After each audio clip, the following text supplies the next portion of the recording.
นี่เฮาก็เอาอยู่ลุมเฮาถ่ายเบื้องน้ำไรกับถ่ายเบื้องนี้เฮาบ่มีนกมีหนูเนาะ โอ้ยบ่มีน้ำเลิกของคนนี่ว่า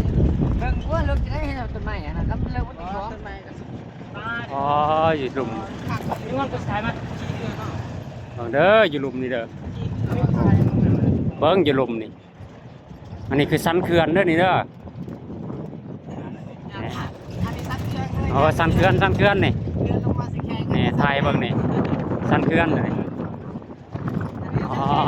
ตัวเบิ้งอ่ะสันเขื่อนเบิ้งเสาไฟฮะเพียงกับเสาไฟเลยนี่สันเขื่อนนี่อ๋อสันเขื่อนอันนี้ก็บริษัทนี่บริษัทอยู่ลุม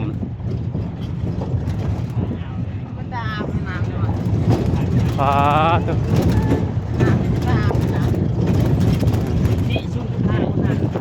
สันเขื่อนนี่โอ้นี่สันเขื่อนความสูงของสันเขื่อน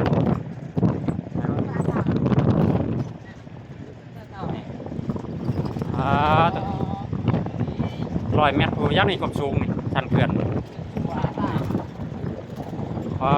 สูงเลยนี่พวกจะเบิ้งนี่ความสูงนี่เบิ้งความสูงของสันเขื่อนนี่โอ้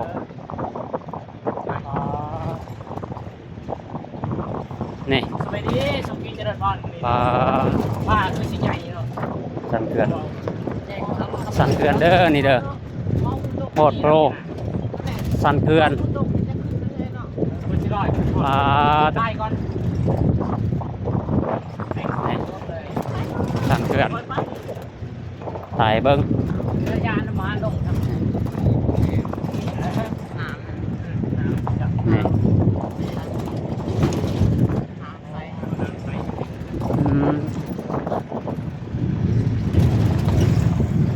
บรรยากาศอันนี้ของทางเข้าบ้านคนนี่ของทางนี่สันเขื่อนพอใส่